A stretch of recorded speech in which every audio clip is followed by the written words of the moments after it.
السلام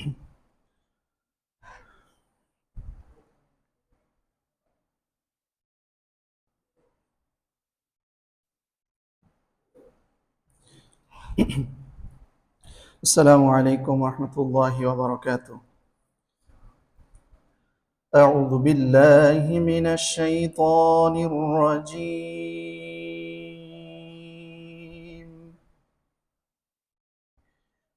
بسم الله الرحمن الرحيم.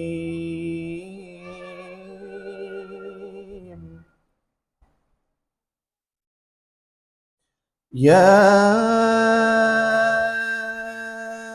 أيها الذين آمنوا قوا أنفسكم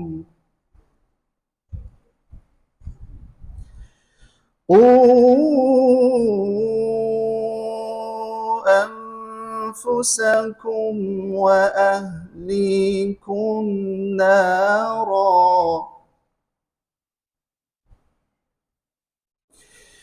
وقودها الناس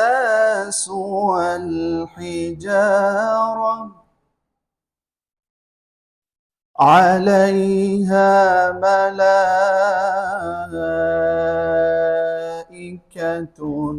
غلاظ شداد لا يعصون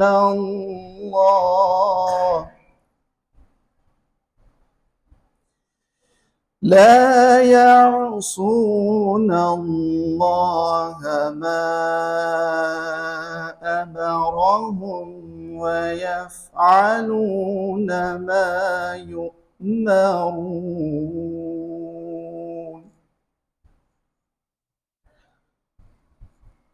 সূরা আত-তাহরিম আয়াত নম্বর 6, যেখানে আল্লাহ তাআলা বলছেন, হে ঈমানদারগণ, তোমরা নিজেদেরকে ও তোমাদের পরিবার পরিজন ও নিকটস্থদেরকে আগুন থেকে বাঁচাও, যার জ্বালানি হবে মানুষ ও পাথর, যেখানে রয়েছে নির্মম ও কঠোর ফেরেশতাকুল।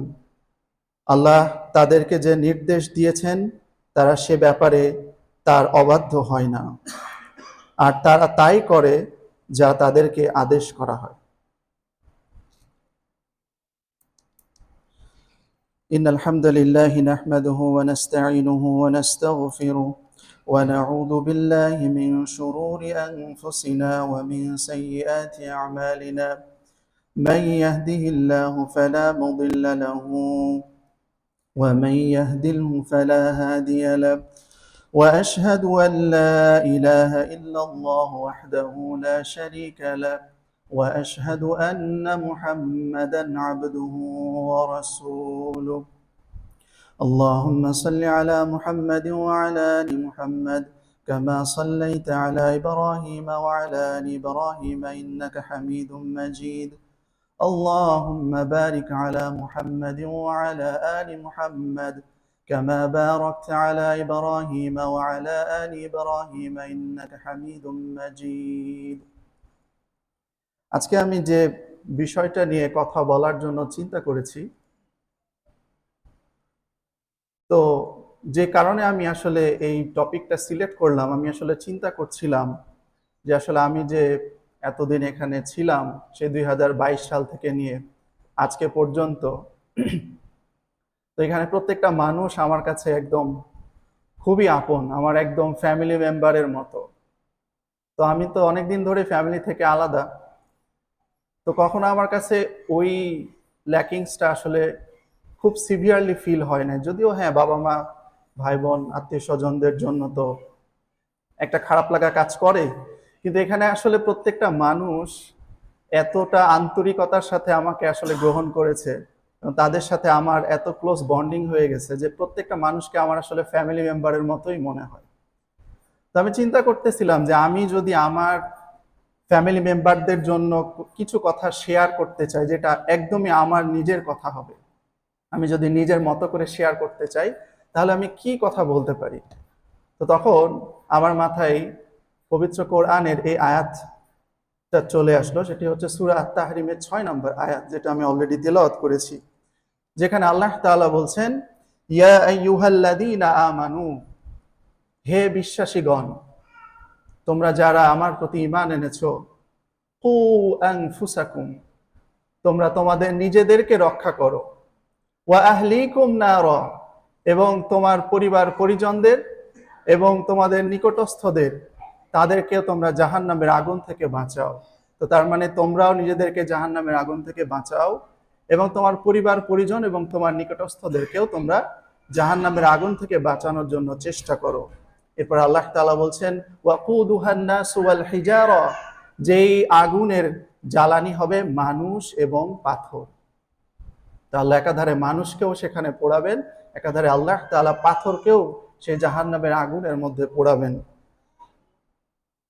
তো এইটা হচ্ছে সংক্ষিপ্ত আয়াত, এবং তারপরে আল্লাহ তাআলা বলতেছেন যে আলাইহা মালাইকাতুন গিলাযুন শিদাদুন লা ইয়াসুনাল্লাহা মা আমারাহুম ওয়া ইয়াফআলুনা মা ইউমারুন, যেখানে রয়েছে নির্মম ও কঠোর ফেরেশতাকুল, আল্লাহ তাদেরকে যে নির্দেশ দিয়েছেন তারা সে ব্যাপারে তার অবাধ্য হয় না। অর্থাৎ তাদেরকে যে নির্দেশ দেওয়া হয়েছে যে যারা জাহান্নামী হবে তাদেরকে নিয়ে জাহান্নামের মধ্যে নিক্ষেপ করা, তারা ঠিক সেই বিষয়টাই পুঙ্খানুপুঙ্খরূপে পালন করবে। সেখানে আমাদের পক্ষ থেকে কোনো রিকোয়েস্ট বা আমাদের পক্ষ থেকে কোনো উৎকোচ দিয়ে সেদিন বাঁচার কোনো উপায় থাকবে না। তাদেরকে যেই বিষয়ে যেভাবে আদেশ করা হয়েছে তারা ঠিক সেই বিষয়ে সেভাবেই পালন করবে। এটি হচ্ছে তেলাওয়াতকৃত আয়াত। এখন আমরা যদি এই আয়াতের দিকে আরো একটু গভীরভাবে লক্ষ্য করি, তাহলে বেশ কিছু গুরুত্বপূর্ণ বিষয় এখান থেকে বের হয়ে আসে, যেটার উপরে আজকে আমার আলোচনা সীমাবদ্ধ থাকবে ইনশাআল্লাহ। তো প্রথম কথা হচ্ছে যে আল্লাহ এখানে কাদেরকে উদ্দেশ্য করে বলছেন আয়াতের শুরুতে? আল্লাহ বলতেছেন যে ইয়া আইয়ুহাল্লাযীনা আমানু, হে বিশ্বাসীগণ।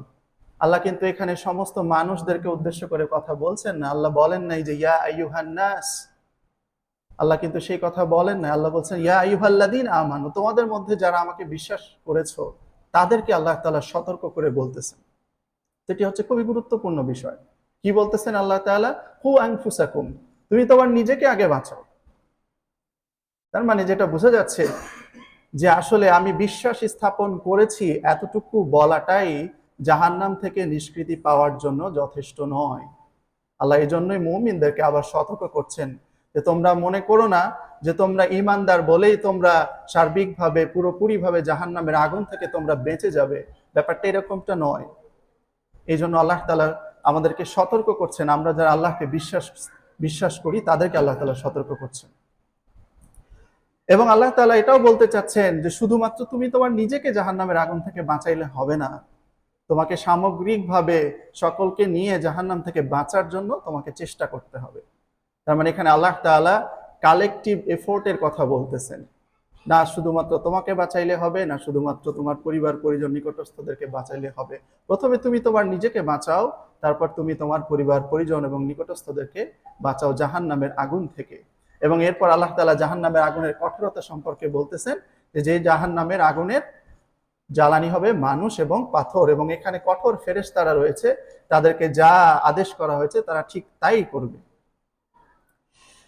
তো এখন আমরা যদি লক্ষ্য করি যে আমাদের সমাজে বিশ্বাসী কত প্রকার বিশ্বাসী আমরা দেখতে পাই, তো আমরা যদি খুব ভালোভাবে লক্ষ্য করি দেখবো যে আমাদের সমাজে 4 প্রকারের বিশ্বাসী মানুষ আমরা দেখতে পাবো। আমি শুধু বিশ্বাসীদের কথা বলছি, 4 প্রকারের বিশ্বাসী মানুষ আমরা আমাদের চারপাশে দেখতে পাবো। প্রথম শ্রেণীর যে বিশ্বাসী, তারা হচ্ছে শুধুমাত্র আল্লাহকে বিশ্বাস করেছে, তারা ঈমানদার, কিন্তু এরপরে তাদের আর কোনো খবর নাই। না তাদের নিজেদেরকে জাহান্নাম থেকে বাঁচানোর ব্যাপারে কোনো চিন্তা ফিকির আছে, না তারা তাদের ফ্যামিলিকে জাহান্নামের আগুন থেকে বাঁচানোর জন্য কোনো চিন্তা ফিকির করে। তারা নিজেদের খায়েশ মতো, নিজেদের খেয়াল খুশি মতো তারা জীবন যাপন করে। আল্লাহ তাআলার হুকুম আহকাম এবং রাসূলুল্লাহ সাল্লাল্লাহু আলাইহি ওয়াসাল্লামের যে সুন্নাহ ভিত্তিক জীবন যাপনের কথা বলা হয়েছে সেই ব্যাপারে তারা বেমালুম উদাসীন। এটি হচ্ছে এক প্রকারের মানুষ। তারা হয়তোবা চিন্তা করে যে আমি যেহেতু বিশ্বাসী আর আল্লাহ তাআলা যেহেতু গফুরুর রহিম, আমি যাই করি না কেন আল্লাহ তাআলা আমাকে মাফ করেই দেবেন, অথবা মৃত্যুর আগে আমি হয়তো ভালো হয়ে যাব এবং সমস্ত গুনাহ থেকে মাফ করাই নিতে পারবো। কিন্তু আল্লাহ তাআলা এরকম কোনো গ্যারান্টি কিন্তু দেন নাই। আল্লাহ তাআলা আমাদেরকে বিশ্বাসীদেরকে সতর্ক করছেন। তো আল্লাহ তাআলা যদি এটাকে আমাদেরকে সতর্ক করেন, তাহলে আমাদেরকে খুব খুব গভীরভাবে এ বিষয়টাই সতর্ক হওয়া উচিত। অন্যথায় আমরা কিন্তু বিপদগ্রস্ত হয়ে যাব। তো এক প্রকার প্রথম শ্রেণী বললাম যে যারা শুধুমাত্র বিশ্বাসী কিন্তু তারা তাদের নিজেদের খায়েশ মতো জীবনযাপন করে, আল্লাহ তাআলার আনুগত্যের ব্যাপারে তারা ধার ধারে না। নামাজ, রোজা, হজ, যাকাত এগুলোর ব্যাপারে তারা উদাসীন, তাদের ফ্যামিলির ব্যাপারে তারা উদাসীন। দ্বিতীয় প্রকার যে বিশ্বাসী, তারা হচ্ছে যে আল্লাহ তাআলাকে বিশ্বাস করে এবং শুধুমাত্র নিজেরাই নেক আমল করে। নিজেরা নামাজ, রোজা, হজ, যাকাত, তাহাজ্জুদ, তসবিহ, তাহলিল সবকিছু করতেছে, কিন্তু তাদের ফ্যামিলির ব্যাপারে, তাদের নিকটস্থ আত্মীয় স্বজনদের ব্যাপারে, তাদের বন্ধু বান্ধবদের ব্যাপারে তারা সম্পূর্ণ উদাসীন, শুধুমাত্র নিজেকে নিয়ে ব্যস্ত। এরকমও দেখা যায় যে তাহাজ্জুদ গুজার বান্দা, জুব্বা পরে, দাঁড়িয়ে আছে, সুন্নাহ অনুযায়ী জীবনযাপন করে, কিন্তু নিজের ফ্যামিলির কেউ নামাজ পড়ে না এবং নিজের ফ্যামিলিতে সে কখনো কথা বলতেও লজ্জা পায় অথবা বলার প্রয়োজনও মনে করে না। এইটা হচ্ছে আর এক শ্রেণী। আল্লাহ তাআলা এদেরকেও সতর্ক করতেছেন শুধুমাত্র তুমি বাঁচলেও হবে না, তোমার আহালদেরকে নিয়েও তোমার চিন্তা ভাবনা করতে হবে। এটা হচ্ছে দ্বিতীয় প্রকার। এবং তৃতীয় প্রকার হচ্ছে যে যারা বিশ্বাসী, যারা নিজেদের ব্যাপারে উদাসীন, নিজেরা তো নেক আমল করেই না, কিন্তু মানুষকে উপদেশ দেওয়ার ব্যাপারে তারা খুব পটু এবং তাদের চোখের সামনে শুধুমাত্র মানুষদের যে সীমাবদ্ধতা, মানুষের যে দোষ ত্রুটি, এগুলোই শুধু ফুটে ওঠে। কখনো সে নিজেকে নিয়ে চিন্তা করে না। সে বলে যে আমি নামাজ পড়ি না তো কি হয়েছে, আমি তো অনেক ভালো মানুষ, আমি তো মানুষকে হেল্প করি, আমি তো দান করি, সাদাকা করি, আমার চেয়ে ভালো মানুষ কি আর কেউ আছে, আমার মতন পবিত্র আত্মার মানুষ কি কেউ আছে। এই ধরনের চিন্তা ভাবনা, এরকম অনেক মানুষ আপনি কথা বললেই আমাদের সমাজে পেয়ে যাবেন যারা এরকমের চিন্তা ভাবনা করে যে আমি তো ভালো মানুষ, কিন্তু বাকিদেরকে শুধুমাত্র উপদেশ দিয়ে বেড়ায়, নিজের ব্যাপারে তারা উদাসীন, নিজেদেরকে নিয়ে খুব অহংকার করে, গর্ববোধ করে, আমার চাইতে ভালো আর কে আছে, এই জন্য সবাইকে সে উপদেশ দিয়ে বেড়ায়। তো এটা হচ্ছে তৃতীয় শ্রেণী। আল্লাহ তাআলা এই শ্রেণীর ব্যাপারে কোরআনে বলতেছেন সূরাত বাকারায় ৪৪ নম্বর আয়াতে, আতা'মুরুনা আন-নাসা বিল বিররি ওয়া তানসাউনা আনফুসাকুম ওয়া আনতুম তাতলুনাল কিতাবা আফালা তা'কিলুন। এই যে তৃতীয় শ্রেণী, যারা মানুষকে উপদেশ দিয়ে বেড়ায় আর নিজেদের ব্যাপারে উদাসীন, আল্লাহ বলছেন তোমরা কি মানুষকে ভালো কাজের আদেশ দিচ্ছ আর নিজেদেরকে ভুলে যাচ্ছ? অথচ তোমরা কিতাব তিলাওয়াত করো, তোমরা কি বুঝো না? তো যারা মানুষকে উপদেশ দেয় অথচ নিজেদের ব্যাপারে উদাসীন, আল্লাহ তাআলা তাদের কথাও বলতেছেন। তো এই যে তৃতীয় প্রকার। আর চতুর্থ প্রকার হচ্ছে যারা বিশ্বাসী, যারা নিজেদের ব্যাপারেও সচেতন, যারা তার পরিবার পরিজন এবং নিকটস্থদের ব্যাপারেও সচেতন, নিজেও নেক আমল করে, নিজেও খারাপ কাজ থেকে নিজেকে বিরত রাখে এবং তার পরিবার পরিজন এবং নিকটস্থদেরকেও সে ভালো উপদেশ দেয় এবং কোনো কথা বলার আগে সে নিজে চিন্তা করে যে আমার মধ্যে এই দুষ্টুটিটা আসলে আছে কিনা, আমি আগে নিজেকে সংশোধন করি, তারপর আমি অন্যকে উপদেশ দিই। এই যে চতুর্থ প্রকারের মানুষ, আল্লাহ তাআলা এই সূরা তাহরিমের ৬ নম্বর আয়াতে এই চতুর্থ প্রকার মানুষকে তাদেরকে আল্লাহ তাআলা চাইতেছেন, তাদের ব্যাপারে আল্লাহ তাআলা বলতেছেন যে তোমরা এই চতুর্থ প্রকারের অন্তর্ভুক্ত হও, তোমরা বিশ্বাস স্থাপন করো, তোমরা নিজেরাও নেক আমল করো, নিজেরাও নিজেদেরকে জাহান্নামের আগুন থেকে বাঁচানোর জন্য চেষ্টা করো এবং তোমার পরিবার পরিজন ও আত্মীয় স্বজনদেরকেও, নিকটস্থদেরকেও জাহান্নামের আগুন থেকে বাঁচানোর জন্য চেষ্টা করো।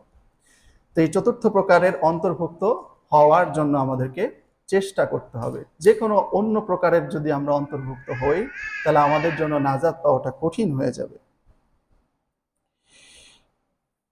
এখন প্রশ্ন হচ্ছে যে আল্লাহ তো প্রথমে আমাদেরকে বললেন যে তোমরা আগে নিজেরা জাহান্নামের আগুন থেকে বাঁচো, তাহলে এই জাহান্নামের আগুন থেকে বাঁচার উপায় কি, কিভাবে আমরা প্রথমে নিজেদেরকে জাহান্নামের আগুন থেকে বাঁচাইতে পারি? এই বিষয়ে আল্লাহ তাআলা পবিত্র কোরআনে সূরা নিসার ১৩ থেকে ১৪ নম্বর আয়াতে বলতেছেন, وَمَن يُطِعِ اللَّهَ وَرَسُولَهُ يُدْخِلْهُ جَنَّاتٍ تَجْرِي مِن تَحْتِهَا الْأَنْهَارُ خَالِدِينَ فِيهَا وَذَلِكَ الْفَوْزُ الْعَظِيمُ। আর যে আল্লাহ এবং তার রাসূলের আনুগত্য করে আল্লাহ তাকে প্রবেশ করাবেন জান্নাত সমূহে, যার তলদেশে প্রবাহিত রয়েছে নহর সমূহ। সেখানে তারা স্থায়ী হবে, আর এটা মহা সফলতা। তাহলে এখানে আমরা দুইটা বিষয় পাইলাম, যে আল্লাহ এবং তার রাসূলের আনুগত্য।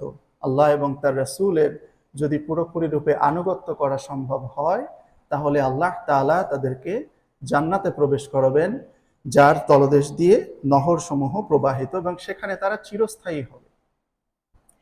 পক্ষান্তরে আল্লাহ তার পরবর্তী আয়াতেই বলতেছেন, وَمَن يَعْصِ اللَّهَ وَرَسُولَهُ وَيَتَعَدَّ حُدُودَهُ يُدْخِلْهُ نَارًا خَالِدًا فِيهَا وَلَهُ عَذَابٌ مُهِينٌ।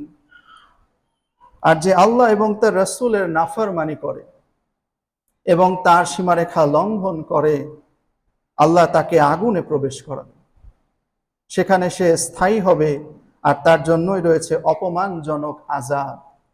তাহলে আমরা যেটা বুঝলাম, যে আমরা যদি আল্লাহ এবং তার রাসূলের আনুগত্য করি, তাহলে আমাদের ঠিকানা হবে স্থায়ী জান্নাত। আর পক্ষান্তরে আমরা যদি আল্লাহ এবং তার রাসূলের নাফরমানি করি, আনুগত্য স্বীকার না করি, তাহলে আমাদের স্থায়ী হবে চিরস্থায়ী জাহান্নাম। সুতরাং তাহলে জাহান্নামের আগুন থেকে বাঁচার একমাত্র উপায় সেটা হচ্ছে আল্লাহ এবং তার রাসূলের আনুগত্য করা জীবনের সকল ক্ষেত্রে। শুধুমাত্র কিছু কিছু ক্ষেত্রে আমি আল্লাহ এবং আল্লাহর রাসূল যেভাবে বলেছেন সেভাবে করব, আর বাকি ক্ষেত্রে আমার মন যেভাবে চাইবে আমি সেইভাবে করব, ব্যাপারটা এরকম নয়। এই আনুগত্যটা হইতে হবে পুরোপুরি আনুগত্য, তাহলেই জাহান্নাম থেকে বাঁচার সহজ হবে।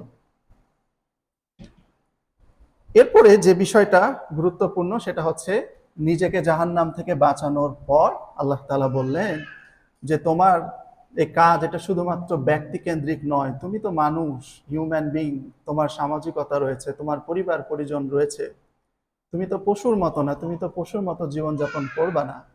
তোমাকে আল্লাহ তাআলা একটা বিবেক দিয়েছে।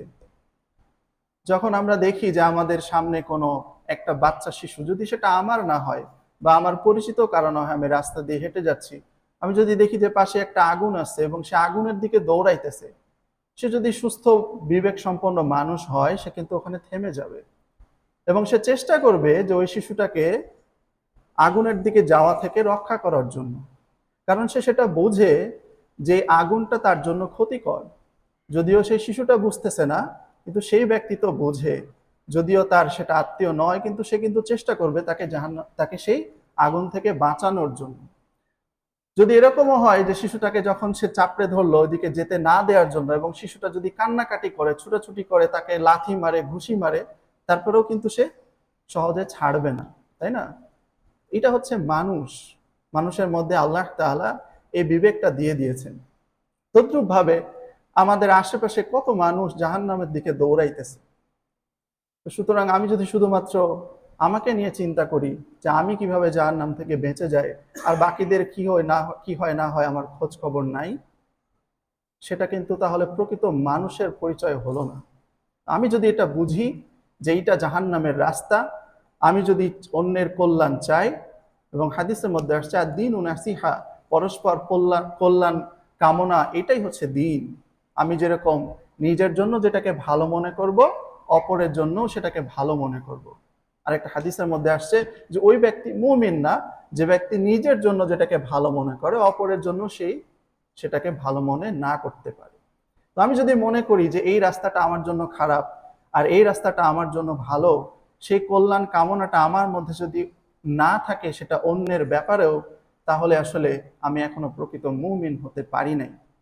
তো সেজন্য আল্লাহ তাআলা এখানে যে কালেকটিভ এফোর্টের কথা বললেন, যে তুমি তোমার নিজেকে বাঁচানোর পরে তুমি এবার অন্যদেরকে নিয়েও চিন্তা ভাবনা করো। এবং আল্লাহ তাআলা কিন্তু সিকোয়েন্স করে বললেন, প্রথমে আগে তুমি, তারপর অন্যদেরকে। কারণ তুমি যদি নিজেই জাহান্নাম থেকে বাঁচতে না পারো, তুমি অন্যকে কিভাবে বাঁচাবা? তুমি যদি নিজেই না মানো, অন্যকে কি উপদেশ দেবা? তোমার নিজের আমল যদি ঠিক না থাকে, তো তোমার কথাই তো অন্যের জীবনের কোনো পরিবর্তন হবে না। তো এই জন্য আগে নিজেকে পরিবর্তন করো, এবং সাথে সাথে অন্যের জন্য তোমরা চিন্তা ভাবনা করো।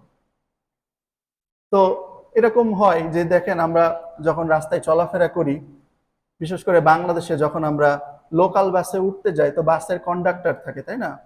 তো সে একটা স্টপে থেমে এরকম করে ডাকতে থাকে, ভাই আসেন আসেন আসেন, গাবতলী, হ্যাঁ, বা মহাখালী, তাই না? এরকম করে ডাকতে থাকে এবং যাত্রী সে উঠাইতে থাকে উঠাইতে থাকে। তার উদ্দেশ্য হচ্ছে বাসে যাত্রী দিয়ে তার বাসকে ভরে ফেলা। এখন যদি এরকম হয় যে সে শুধু ডেকেই গেল, আর বাস যখন ছেড়ে দিল সে তখন নিজে বাসে উঠলো না, তাহলে কি হবে? তাহলে তো সে তো তার গন্তব্যে পৌঁছাইতে পারবে না, পারবে? পারবে না। তো যেমন অন্য কেউ ডাকতে হবে, তাকেও সেরকম সে বাসের মধ্যে তার গন্তব্যের মধ্যে থাকতে হবে, তাহলেই যাত্রী এবং সে নিজেও গন্তব্যস্থলে পৌঁছাইতে পারবে। তো ব্যাপারটা হচ্ছে এইরকম যে তুমি আগে নিজে জাহান্নাম থেকে সেভ করো নিজেকে, এবং অন্যদেরকে নিয়েও তুমি চিন্তা ভাবনা করো, তাদের জন্য তুমি ইফোর্ট দাও।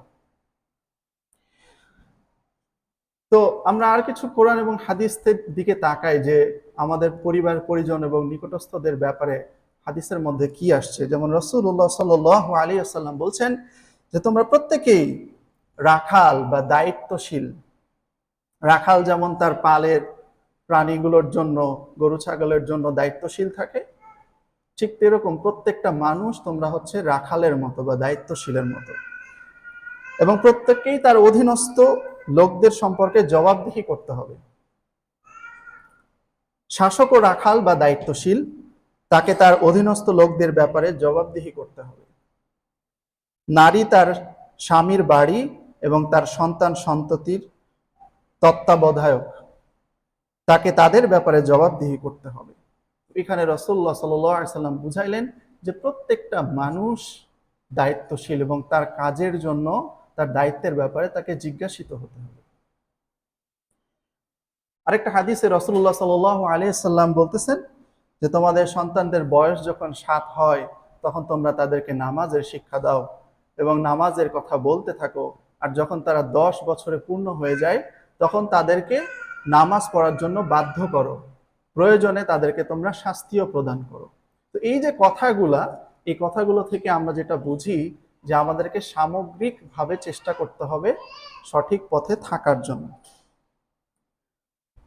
তো এখন আমরা যদি সামগ্রিকভাবে এই কাজগুলো করতে চাই, যে অন্য সবাইকে নিয়ে আমরা যদি জান্নাতে যেতে চাই, তাহলে আমরা এই কাজগুলো কিভাবে করব? অন্যদেরকে আমরা কিভাবে ইনভলভ করব? অন্যদেরকে আমরা কিভাবে আল্লাহ এবং তার রাসূলের অনুগত বান্দাদের অন্তর্ভুক্ত করার জন্য আমরা চেষ্টা করতে পারি? এটি হচ্ছে সবচেয়ে গুরুত্বপূর্ণ বিষয়। এতক্ষণ তো আমরা গুরুত্ব জানলাম এই বিষয়টার, এখন কর্মপদ্ধতিটা আমাদের কি হবে? আমরা কিভাবে মানুষদেরকে এঙ্গেজ করব, সেটা হচ্ছে খুবই গুরুত্বপূর্ণ। এবং আমাদের যে এই যে হালাকা, মান্থলি হালাকা বা আদার্স যত আমাদের গ্যাদারিং হয়, ইসলামিক বা মজলিস হয়, সবগুলোর উদ্দেশ্যই হচ্ছে কিন্তু মানুষদেরকে কানেক্ট করা, সবাই যাতে আল্লাহ তাআলার অনুগত বান্দাদের অন্তর্ভুক্ত হতে পারে। তো এটার যদি আমরা সঠিক রোড ম্যাপ পেতে চাই যে কাজগুলো আমাদের কিভাবে করা উচিত, তাহলে আমাদের দেখতে হবে যে কোরআন এবং হাদিসে এই বিষয়ে কোনো দিক নির্দেশনা আছে কিনা। আমি যদি আমার মন মতো করি তাহলে সেটা কিন্তু ইফেক্টিভ হবে না। এটাকে করতে হবে আল্লাহ যেভাবে বলছেন এবং রাসূলুল্লাহ সাল্লাল্লাহু আলাইহি ওয়াসাল্লাম যেভাবে করেছেন ঠিক সেইভাবে। তো আমরা যদি কোরআন থেকে এটা রেফারেন্স নেওয়ার চেষ্টা করি, যে তাহলে রাসূলুল্লাহ সাল্লাল্লাহু আলাইহি ওয়াসাল্লাম তার পুরো জীবনের, তার নবুয়ত জীবনের উদ্দেশ্যই ছিল মানুষকে কিভাবে ইসলামের দিকে নিয়ে আসা যায়, মানুষকে কিভাবে জাহান্নাম থেকে বাঁচানো যায়, মানুষকে কিভাবে জান্নাতের পথে নিয়ে আসা যায়। এজন্য তিনি মানুষের দ্বারে দ্বারে বারে বারে গিয়ে নক করতেন এবং তাদের কাছে আল্লাহ তাআলার কথাগুলো বলতেন। এবং কত ত্যাগ তিতিক্ষা তার যদি আমরা জীবনী পড়ি তাহলে আমরা জানতে পারবো যে এর জন্য তিনি কত স্যাক্রিফাইস করেছেন, কত দরদি ছিলেন উম্মতের জন্য। তো উনি কিভাবে করেছেন এই দাওয়াতি কাজগুলো, যেহেতু আমাদের করতে হবে, আল্লাহ তাআলা আমাদেরকে দায়িত্ব দিয়েছেন, তো সেটা আমরা কিভাবে করব? তো আল্লাহ তাআলা 4টি মূলনীতির কথা বলতেছেন যে তার রাসূলকে যে তিনি দাওয়াতি কাজের দায়িত্ব দিয়েছেন, এখানে 4টা মূল নীতি রয়েছে। এই 4টা মূল নীতির ভিত্তিতে তিনি রাসূলুল্লাহ সাল্লাল্লাহু আলাইহি ওয়াসাল্লামকে দাওয়াতি কাজের জন্য প্রেরণ করেছেন। আমরা যদি রেফারেন্স নিই, যে সূরা বাকারার 151 নম্বর আয়াত এবং সূরা জুমুআ এটার 2 নম্বর আয়াতে আল্লাহ তাআলা একই বিষয়ে আলোকপাত করছেন। তো আমি এখানে সূরা জুমুয়ার 2 নম্বর আয়াতটাকে উল্লেখ করছি। সূরা দুইটাই আমি উল্লেখ করতেছি। প্রথমে সূরা বাকারায় যেটা আল্লাহ তাআলা বলতেছেন 151 নম্বর আয়াতে আল্লাহ বলছেন, কামা আরসালনা ফীকুম রাসূলাম মিনকুম ইয়াতলু আলাইকুম আয়াতিনা ويزكيكم ويعلمكم الكتاب والحكمة ويعلمكم ما لم تكونوا تعلمون। আল্লাহ বলছেন, যেভাবে আমি তোমাদের মধ্যে একজন রাসূলকে প্রেরণ করেছি তোমাদেরই মধ্যে থেকে, যিনি তোমাদের কাছে আল্লাহ তাআলার আয়াত সমূহকে তেলাওয়াত করেন, ইয়াতলু আলাইহিম আয়াতিনা, তিনি তোমাদের সামনে আল্লাহ তাআলার আয়াতগুলিকে, কোরআনের যে বাণীগুলোকে সেগুলোকে তেলাওয়াত করেন। ওয়ায়ুযাক্কিহিম, এরপর তিনি তোমাদের আত্মাকে পরিশুদ্ধ করার জন্য কাজ করেন। ওয়ায়ুআল্লিমুহুমুল কিতাব, এবং তোমাদেরকে আল্লাহ তাআলার যে কিতাব, যে কোরআন, এটার ব্যাখ্যা বিশ্লেষণ করে বুঝায় দেন। ওয়াল হিকমা, এবং তোমাদেরকে প্রজ্ঞা শিক্ষা দেন, হিকমা শিখান। তো এখানে আমরা দেখলাম যে আল্লাহ তাআলা 4টা বিষয়ের কথা বললেন। রাসূলুল্লাহ সাল্লাল্লাহু আলাইহি সাল্লামের মিশন ছিল 4টা। একটা হচ্ছে ইয়াতলু আলাইহিম আয়াতিনা, আল্লাহ তাআলার আয়াতকে মানুষের কাছে পৌঁছে দেওয়া, মানুষের সামনে সরাসরি আল্লাহ যেভাবে বলছেন ঠিক সেইভাবে তেলাওয়াত করে শোনায় দেওয়া। এরপরে হচ্ছে ওয়ায়ুযাক্কিহিম, মানুষের অন্তরকে পরিশুদ্ধ করা। ওয়ায়ুআল্লিমুহুমুল কিতাব, এবং কোরআনের ব্যাখ্যা বিশ্লেষণগুলোকে বুঝায় দেওয়া, এবং হিকমা শিক্ষা দেওয়া। এই 4টা কাজ। একইভাবে আল্লাহ তাআলা সূরা জুমুয়াতেও একই কথাই বলতেছেন, হুয়াল্লাযী বা'সা ফিল উম্মিয়িনা রাসূলাম মিনহুম, তিনি নিরক্ষরদের মাঝে পাঠিয়েছেন তার রাসূলকে তাদেরই মধ্য হতে। তার কাজ কি? ইয়াতলু আলাইহিম আয়াতিহি ওয়া ইউযাক্কিহিম ওয়া ইউআল্লিমুহুমুল কিতাবা ওয়াল হিকমা ওয়া ইন কানু মিন ক্বাবলু লাফি যালালিম মুবিন, যে তার কাজ হচ্ছে যে মানুষের কাছে আল্লাহ তাআলা আয়াতগুলিকে তেলাওয়াত করে শোনানো, তাদের আত্মাকে পবিত্র করা, আর তাদেরকে কোরআনের ব্যাখ্যা বিশ্লেষণ শেখানো এবং হিকমা শিক্ষা দেওয়া। অথচ ইতিপূর্বে তারা ছিল স্পষ্ট গোমরাহিতে নিমজ্জিত। তো তার মানে রাসূলুল্লাহ সাল্লাল্লাহু আলাইহি ওয়াসাল্লামের সামগ্রিক যদি দাওয়াতের মেহনতকে আমরা ব্যাখ্যা বিশ্লেষণ করি, তো আমরা 4টা মূলনীতি পাবো। এখন আমরাও যদি চাই যে মানুষকে জাহান্নামের আগুন থেকে বাঁচানোর জন্য, এবং নিজেরাও যদি বাঁচতে চাই, তাহলে আমাদেরকে 4টা মূলনীতি অনুযায়ী কাজ করতে হবে। এটি খুবই গুরুত্বপূর্ণ। প্রথম কি কাজ? প্রথম হচ্ছে ইয়াতলু আলাইহিম আয়াতিনা, আল্লাহ তাআলার আয়াত এইটাকে মানুষের কাছে তেলাওয়াত করে করে শোনানো। এই জন্য আগে তো নিজে শিখতে হবে কোরআন। আমি যদি নিজেই তেলাওয়াত করতে না পারি, তো মানুষের কাছে আমি কি শোনাবো?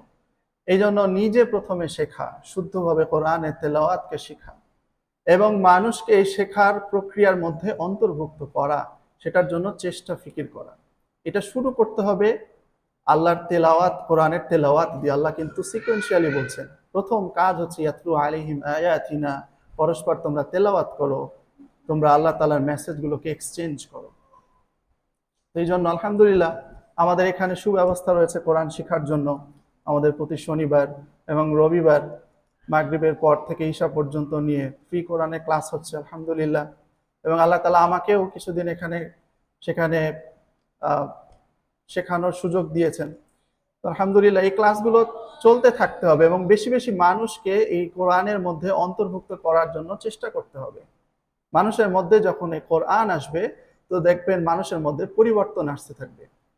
কেননা কোরআনের মধ্যে আল্লাহ তাআলা এমন মুজিজা দিয়েছেন যেটা মানুষের অন্তরকে পরিবর্তন করে।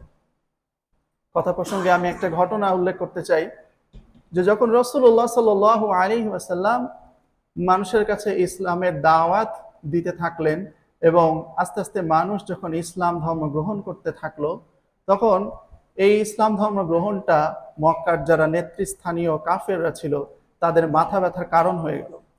তারা চিন্তা করতে থাকলো যে কিভাবে রাসূলুল্লাহ সাল্লাল্লাহু আলাইহি ওয়াসাল্লামের এই দাওয়াতকে বন্ধ করা যায়। তো এই জন্য তারা অনেক চেষ্টা করলো, কিন্তু কোনোভাবেই তারা সফল হতে পারছিল না। পরে একদিন মক্কার একজন কাফেরদের অন্যতম সর্দার উতবা ইবন রাবিয়া, তো সে অন্যান্যদেরকে বলল যে তোমরা কি চাও যে আমি মুহাম্মদ সাল্লাল্লাহু আলাইহি ওয়াসাল্লামের কাছে যাই এবং তার সাথে আমি কথা বলি এবং তাকে এই দাওয়াত এর কাজকে বন্ধ করার জন্য আমি তাকে কনভিন্স করি।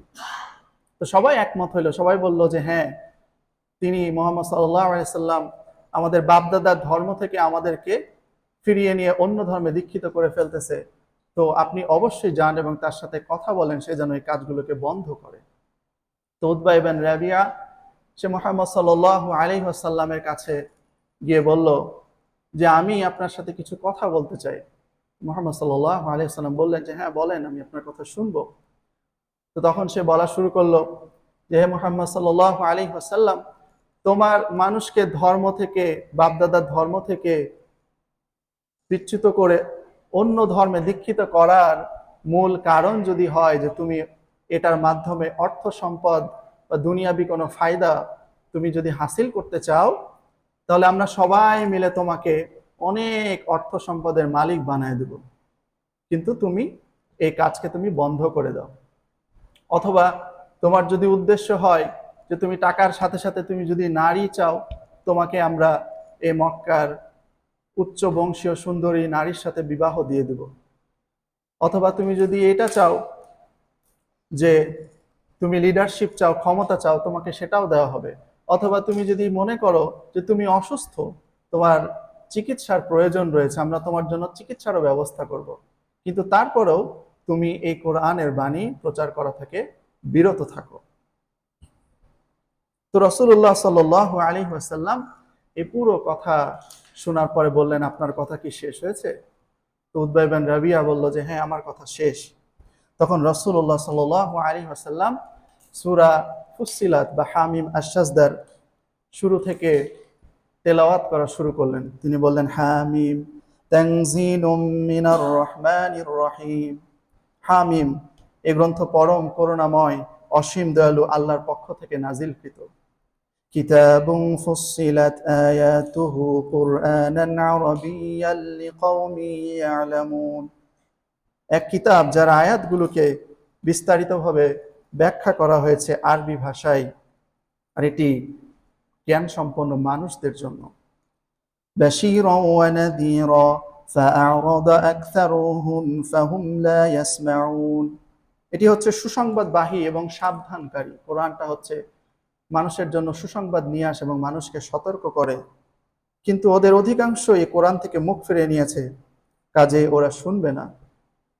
وقالوا قلوبنا في أكنة مما تدعونا إليه وفي آذاننا وقر ومن بيننا وبينك حجاب فاعمل إننا عاملون। আর তারা বলে, তুমি আমাদেরকে যার প্রতি আহ্বান করছো সে বিষয়ে আমাদের অন্তরসমূহ আচ্ছাদিত, আমাদের অন্তরের মধ্যে একটা পর্দা রয়েছে, অদৃশ্য পর্দা।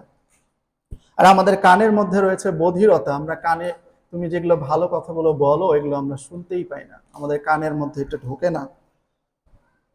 আর তোমার আমাদের মধ্যে রয়েছে এক বিশাল অন্তরায়।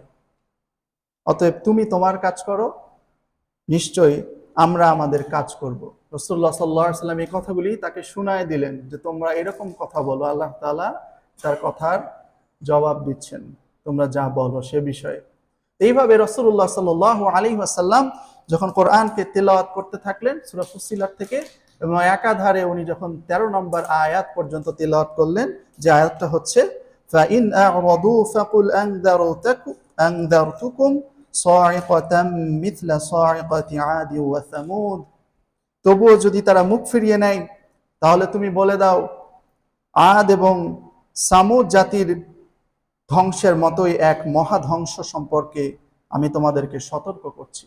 তো উনি যখন তেলাওয়াত করতে করতে এই আয়াত পর্যন্ত, একটা আযাবের আয়াত পর্যন্ত যখন এসে পৌঁছালেন, তখন উতবা ইবন রাবিয়া রাসূলুল্লাহ সাল্লাল্লাহু আলাইহি সাল্লামের মুখে হাত দিয়ে বলতেছেন, ব্যাস তুমি এখানে থেমে যাও, আমি আর সহ্য করতে পারতেছি না, তুমি যে আয়াত তেলাওয়াত করতেছো এইটা আমি আর সহ্য করতে পারতেছি না।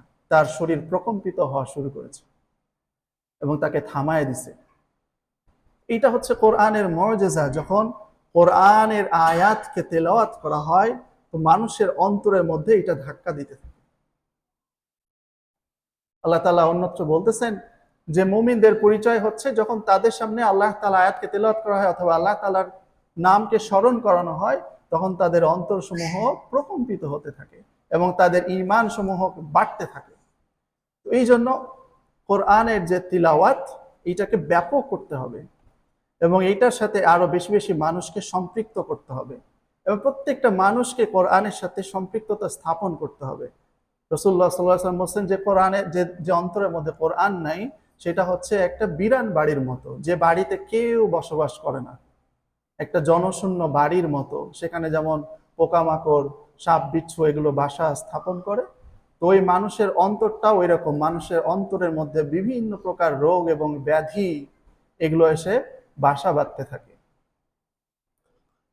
এজন্য দ্বিতীয় যে মিশনের কথা আল্লাহ তাআলা বলছেন, ইয়াতলু আলাইহিম আয়াতিনার পরে ওয়ায়ুযাক্কিহিম, মানুষের অন্তরকে পরিশুদ্ধ করা। এটা ছিল রাসূলদের দ্বিতীয় দায়িত্ব। কেননা অন্তরের মধ্যে মানুষের অনেক রকমের রোগ আছে, যে রোগগুলোর কারণে মানুষ সঠিকটাকে গ্রহণ করতে পারে না, এবং রাসূলদের কাজই ছিল মানুষের অন্তরগুলোকে পরিশুদ্ধ করা, তাজকিয়া করা। এটা খুবই গুরুত্বপূর্ণ একটা বিষয়। অন্তরের মধ্যে আমাদের কি ধরনের রোগ রয়েছে?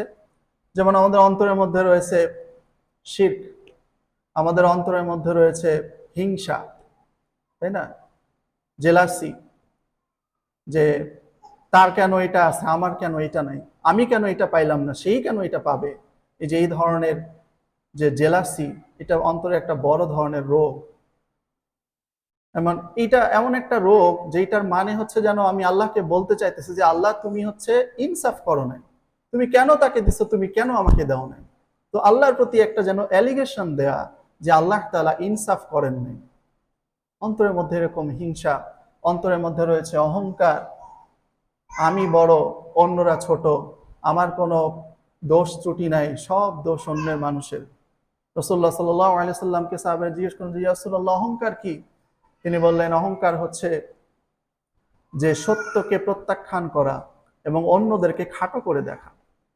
তো অহংকারের কারণে মানুষ সত্যকে গ্রহণ করতে পারে না, যদিও সে জানে যে এটা সত্য, সে ভুলের পথে আছে, কিন্তু সে অনেকদিন ধরে এটা করতেছে। এখন সে যদি এটা ছেড়ে অন্যটা গ্রহণ করে তাহলে এই বিষয়টা একটু কেমন দেখায়। তো এই অহংকারের রোগ মানুষের অন্তরের মধ্যে আছে। তো এই রকমের মানুষের অন্তরে নানান প্রকারের রোগ আছে, এই রোগের চিকিৎসা প্রয়োজন। যেমন আমরা আমাদের শারীরিক রোগের ব্যাপারে খুব বেশি সচেতন, কিন্তু আমাদের অন্তরের রোগগুলোর ব্যাপারে আমরা কিন্তু তেমন সচেতন নয়, ইভেন ইফ আমরা জানিও না যে আমার অন্তরে আসলে কি কি রোগ আছে। এই রোগগুলোকে ফাইন্ড আউট করে এগুলো ট্রিটমেন্ট হওয়া প্রয়োজন, এবং সেটার জন্য আমি তো আমার রোগ ধরতে পারবো না।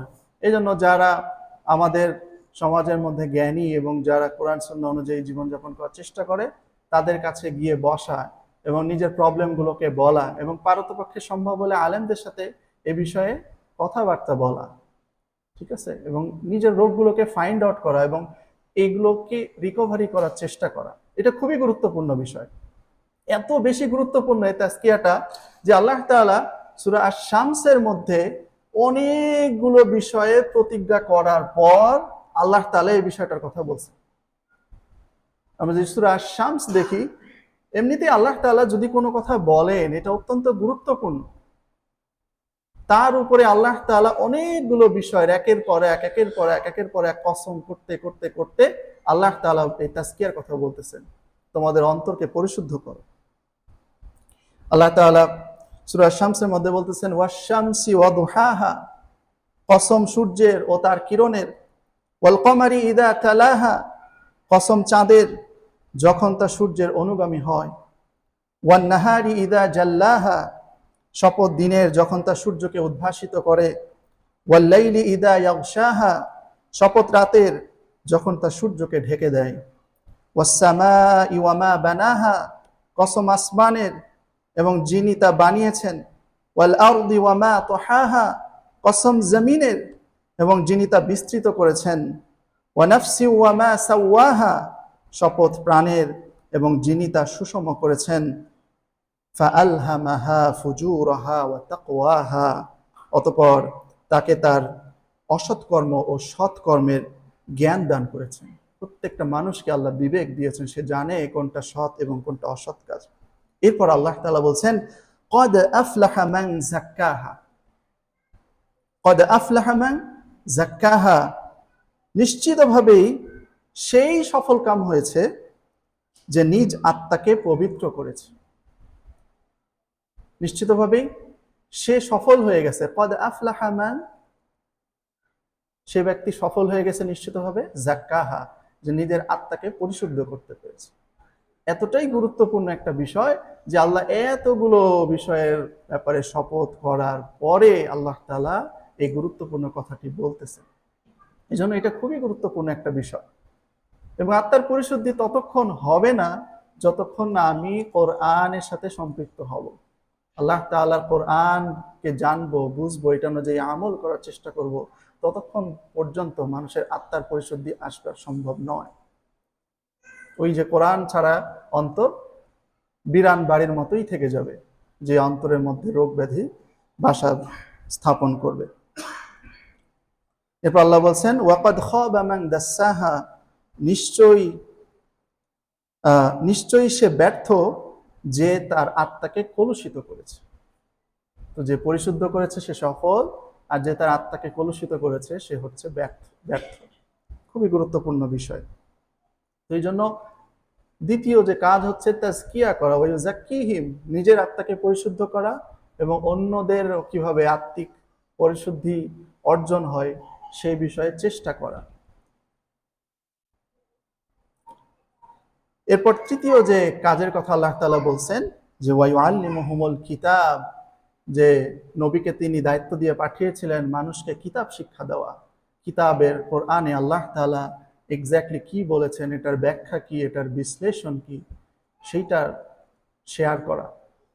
এই জন্য আমাদের কোরআনকে তেলাওয়াত করতে হবে, নিজেদেরকে পরিশুদ্ধ করতে হবে, এবং কোরআনে আল্লাহ তাআলা অ্যাকচুয়ালি কি বলেছেন, এটার ব্যাখ্যা, বিশ্লেষণ এবং তাফসীর কি, এইটা নিয়ে পারস্পরিক জ্ঞান বিনিময় করা, এটা খুবই গুরুত্বপূর্ণ।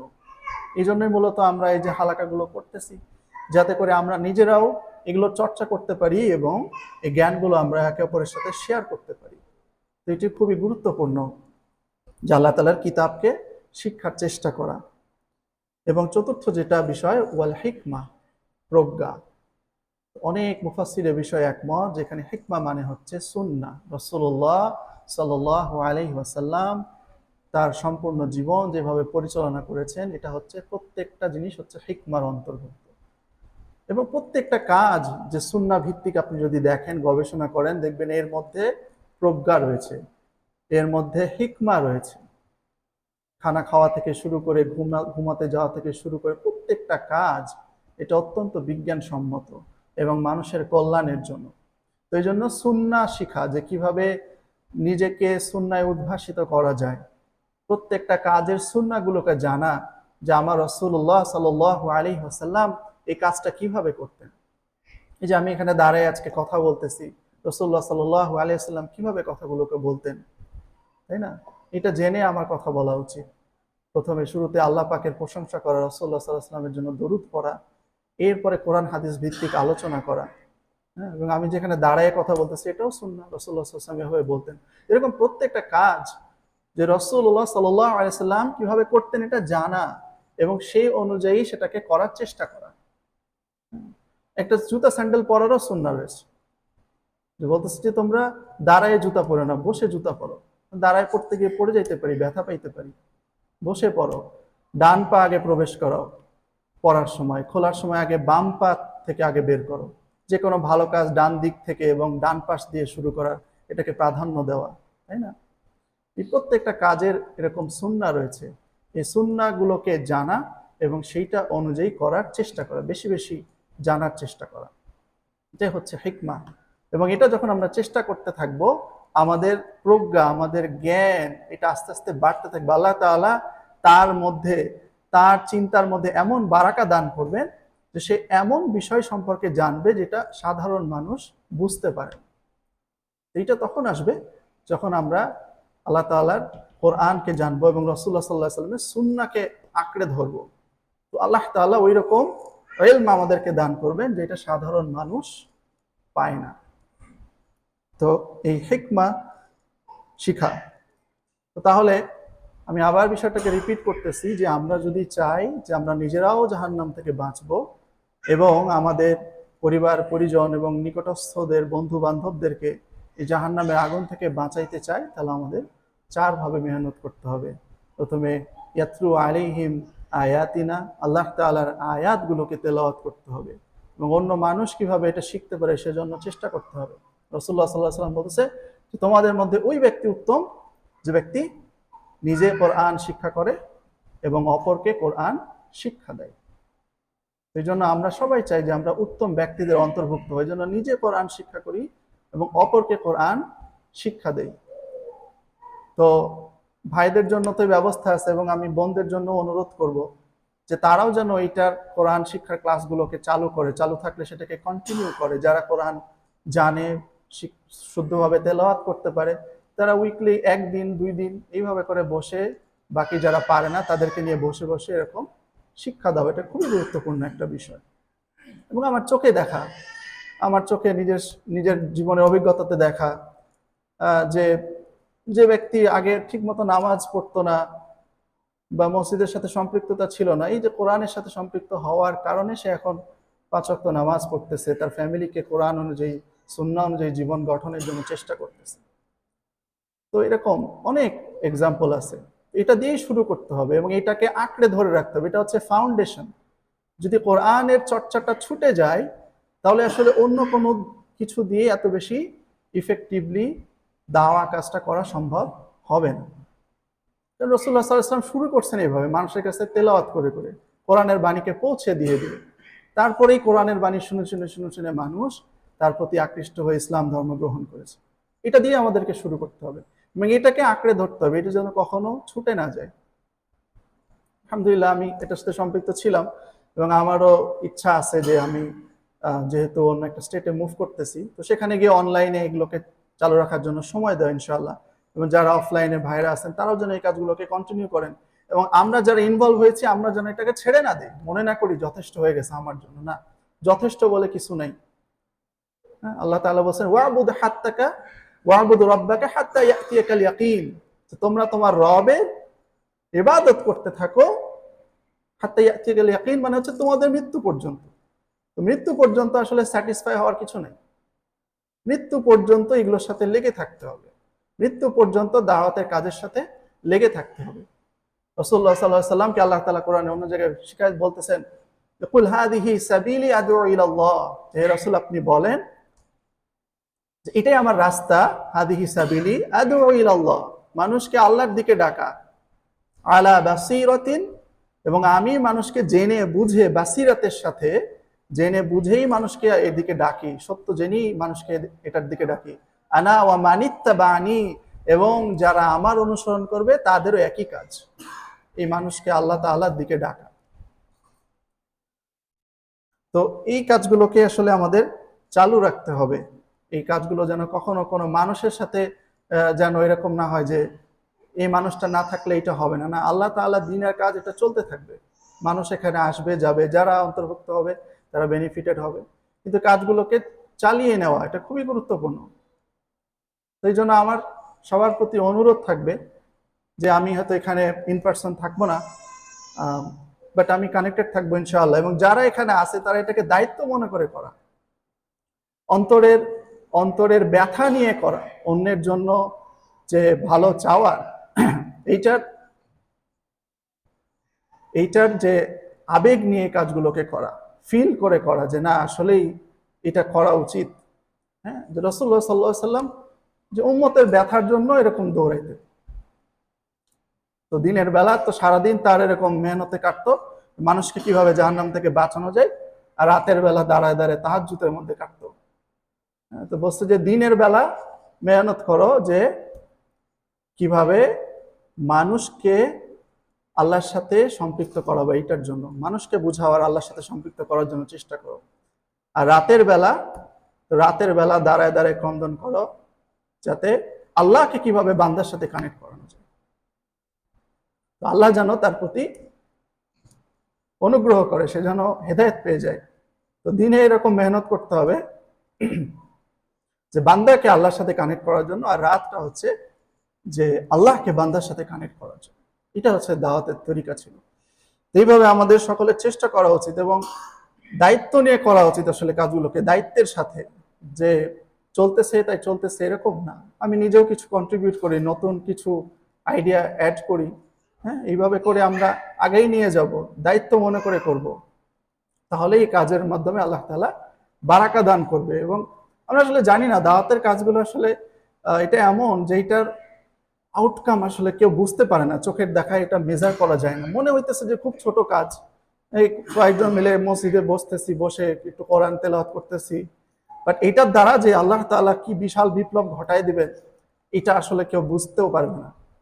এটার ইম্প্যাক্ট আসলে অনেক বেশি। দেখতে অনেক ছোট মনে হয়, ছোট মজলিস মনে হয়, খুব অল্প সময়ের জন্য মনে হয়, কিন্তু এগুলোর ইম্প্যাক্ট আসলে অনেক বেশি থাকে। হ্যাঁ, তো এই জন্য সবাইকে আমার অনুরোধ থাকবে যে এগুলোর সাথে আপনারা কানেক্টেড থাকবেন। আর যেহেতু এটা আমরা জানি যে এটা মুসলিম কান্ট্রি না, এটা বিধর্মীদের দেশ, তো আমাদের ইমানকে বাঁচানোর জন্যই আমাদেরকে আসলে এগুলো করতে হবে। হ্যাঁ, এবং আমাদের পরবর্তী প্রজন্ম, আল্লাহ যে বলছেন তোমরা হালদেরকে বাঁচাও, তাদেরকে বাঁচাইতে গেলে আমাদের এগুলো করতে হবে, এটার কোনো বিকল্প নাই। আর এমনিতেও তো আসলে অমুসলিম দেশে যে দাওয়াতের নিয়ত ছাড়া অন্য দুনিয়াবী উদ্দেশ্যে আসলে সেটেল হওয়া এটা জায়েজ নেই। তো এই বিষয়ে ওলামাদের ঐক্যমত রয়েছে। তো এই জন্য যেখানে থাকি আমরা যতটুকু পারি, আমার স্বল্প পরিসরে যতটুকু আমার আমার সাধ্যের মধ্যে আসে সেটার মধ্যে আমি সব সময় দাওয়াতের নিয়তে থাকবো, যে কিভাবে সত্য কথাটাকে সুন্দরভাবে হিকমার সাথে মানুষের কাছে পৌঁছে দেওয়া যায়। প্রত্যেকটা দিন এই ফিকির নিজের মনের মধ্যে রাখতে হবে। তো এই জন্য আমার শেষ কথা হচ্ছে যে আমরা সবাই আজকে নিজেদেরকে প্রশ্ন করি যে আমি কি নিজেকে জাহান্নামের আগুন থেকে বাঁচানোর জন্য আসলে চেষ্টা করছি কিনা, এবং আমার পরিবার পরিজন এবং নিকটস্থ যারা আছে তাদেরকেও আমি বাঁচানোর জন্য আসলে আমি চেষ্টা করছি কিনা। এই প্রশ্নটা আমাদের এখনই সবারই করা উচিত। আর কিয়ামতের দিন আল্লাহ তাআলা যদি আমাকে জিজ্ঞাসা করেন যে তোমাকে যে আমি এ দায়িত্ব দিয়েছিলাম, তুমি আসলে দায়িত্ব কতটুকু পালন করেছো, প্রত্যেকটা মানুষকে জিজ্ঞাসিত হইতে হবে কিয়ামতের ময়দানে। আমরা এরকম মনে না করি যে আমি বেঁচে যাব, না, আল্লাহ তাআলা জিজ্ঞেস করবেন, যেহেতু এটা দায়িত্ব, এটা সম্পর্কে জিজ্ঞাসিত হতে হবে। এই জন্য আমাদের দৃঢ় সংকল্প করা উচিত যে আমরা প্রত্যেক দিন কোরআনের সাথে সম্পর্ক করব, প্রত্যেক দিন কিছু কিছু তেলাওয়াত করা, প্রত্যেক দিন কিছু কিছু আয়াতের অর্থ শেখা, প্রত্যেক দিন একটু তাফসির পড়া, প্রত্যেকটা দিন কোরআনের সাথে সম্পর্ক থাকা চাই এবং এটা রুটিন করে করা চাই। যে আমি দিনের এই এই সময়ে, ভালো ভালো সময়গুলোতে আমি কোরআনের সাথে একটু সম্পর্ক করব। একটু রিসাইটেশন হতে পারে, একটু ব্যাখ্যা বিশ্লেষণ হতে পারে, বাট প্রত্যেক দিন এটা করা উচিত। এবং নিজেদেরকে ইমানি পরিবেশের সাথে কানেক্টেড রাখবো বেশি বেশি। যারা ইমানদার, যারা মসজিদগামী, যারা ভালো মানুষ, এদের সাথে বেশি বেশি সুসম্পর্ক করার চেষ্টা করব। তাহলে এই কাজগুলো আমার জন্য সহজ হবে। এবং একে অপরের জন্য আমরা দোয়া করব বেশি বেশি, যাতে করে আমি নিজেও জাহান্নামের আগুন থেকে বাঁচতে পারি এবং আল্লাহ তাআলা যেন সবাইকে জাহান্নামের আগুন থেকে রক্ষা করে জান্নাতুল ফেরদাউস নসিব করেন। ওয়া আখিরু দাওয়ানা আলহামদুলিল্লাহি রাব্বিল আলামিন। সুবহানাল্লাহি বিহামদিহি, সুবহানাকাল্লাহুম্মা বিহামদিক, আশহাদু আল্লা ইলাহা ইল্লা আনতা, আস্তাগফিরুকা ওয়া আতুবু ইলাইক।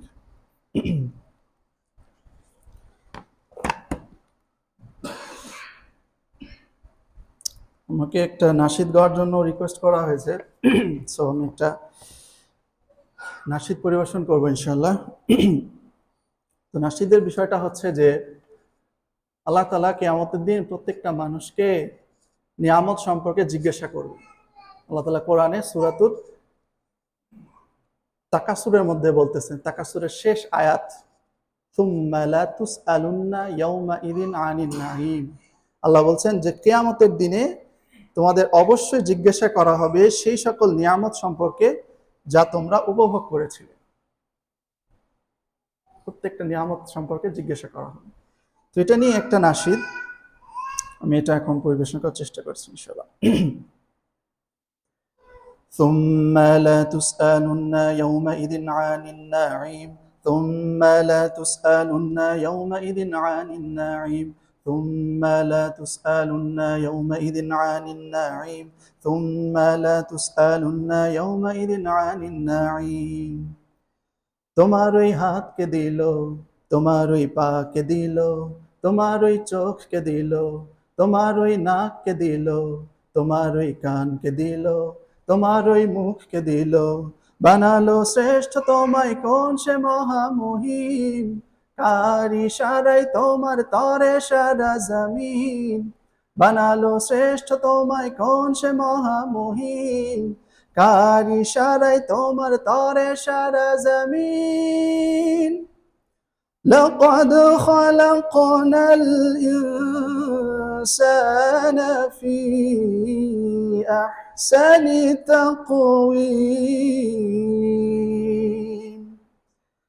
ثم لا تسألن يومئذ عن النعيم ثم لا تسألن يومئذ عن النعيم ثم لا تسألن يومئذ عن النعيم ثم لا تسألن يومئذ عن النعيم হাজারো শব্দ মাঝে শুনলে একটি নাম আল্লাহু আল্লাহু আল্লাহু আল্লাহু আল্লাহু, কথা বলার ক্ষমতা দৃষ্টি অপুরাণ আল্লাহু আল্লাহু আল্লাহু আল্লাহু আল্লাহু, কে দিল তোমার হাতে শক্তি অপুরাণ, পায়ে চলার ক্ষমতা নাকে মধুর ঘ্রাণ, কে দিল তোমার হাতে শক্তি অপুরাণ, পায়ে চলার ক্ষমতা নাকে মধুর ঘ্রাণ। আ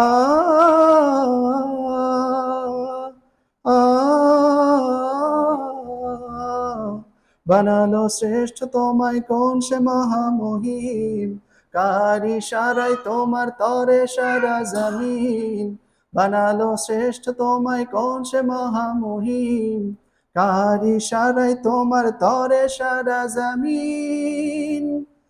فبأي آلاء ربكما تكذبان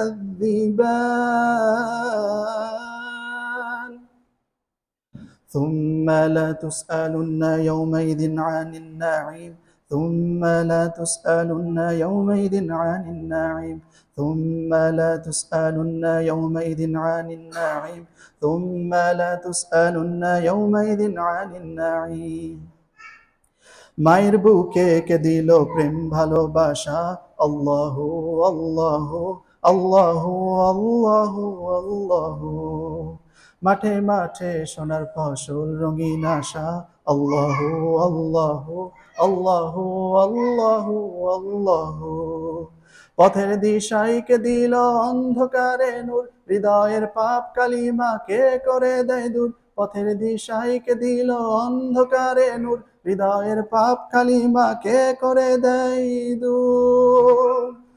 আ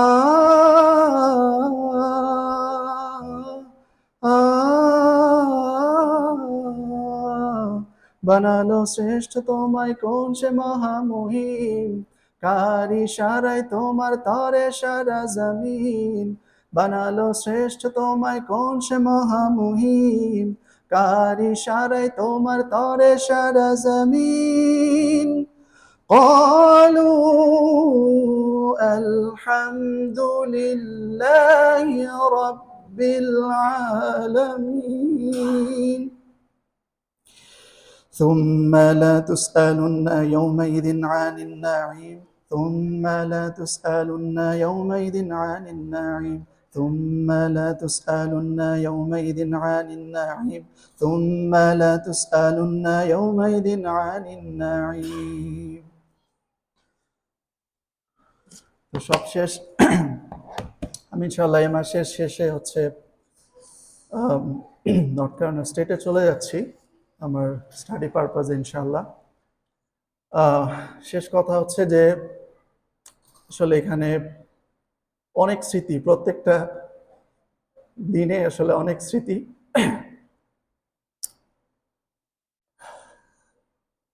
সেই 2022 সালের আগস্ট থেকে নিয়ে এখন পর্যন্ত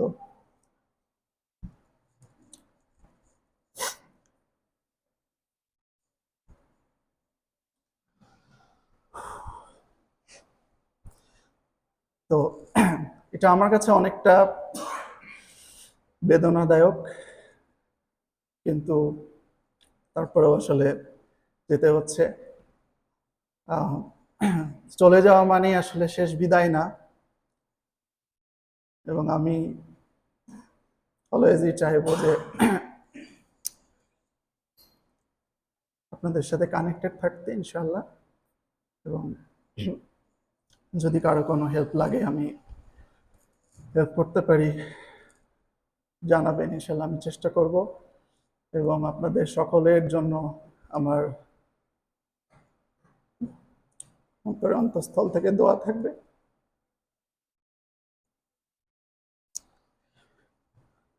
আসলে এটা একটা ফ্যামিলির মতো, সেটা আমি আমার বক্তব্যের শুরুতে বলছি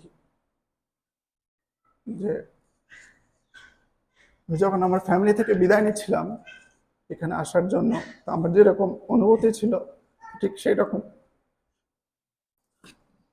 অনুভূতি আর কি। আর মানুষের যেহেতু অনেক দিন ছিলাম, চলাফেরা বা কথাবার্তায় আহ, মানুষ মাত্রই ভুল, এটা ভুল হওয়াটা স্বাভাবিক, এবং অনেক ভুল হয়ে গেছে। তো আপনারা সেগুলোকে ক্ষমা সুন্দর দৃষ্টিতে দেখবেন। যে এটা হচ্ছে আপনাদের প্রতি আহ, অনুরোধ। এবং হচ্ছে যে আহ, আমার আসলে অন্তরে কারোর প্রতি কোনো কষ্ট নাই বা বিদ্বেষ নাই। তো এটা নিয়ে আপনারা নিশ্চিত থাকতে পারেন। আহ, দোয়া করবেন সব সময় আমার জন্য, আমার পরিবারের জন্য। আল্লাহ তাআলা যেন সহি সালামতে রাখে, দিনের পথে রাখে, দুনিয়া আখিরাতে আল্লাহ তাআলা যেন সম্মানের জীবন দান করেন। এবং আপনাদের জন্য ঠিক একই শুভকামনা এবং একই দোয়া সর্বদা থাকবে। এবং আপনাদের ভালো নিউজগুলো আমার সাথে শেয়ার করবেন, এবং আপনাদের যে কোনো খারাপ লাগা বা খারাপ সময়গুলো আমার সাথে শেয়ার করবেন, যেহেতু আমরা একটা ফ্যামিলির মতো। ইনশাআল্লাহ আবার দেখা হবে, এটাই আশাবাদ ব্যক্ত করছি। আল্লাহ তাআলা আমাদের সকলের উপর রহম করুক। আসসালামু আলাইকুম ওয়া রাহমাতুল্লাহি ওয়া বারাকাতুহু।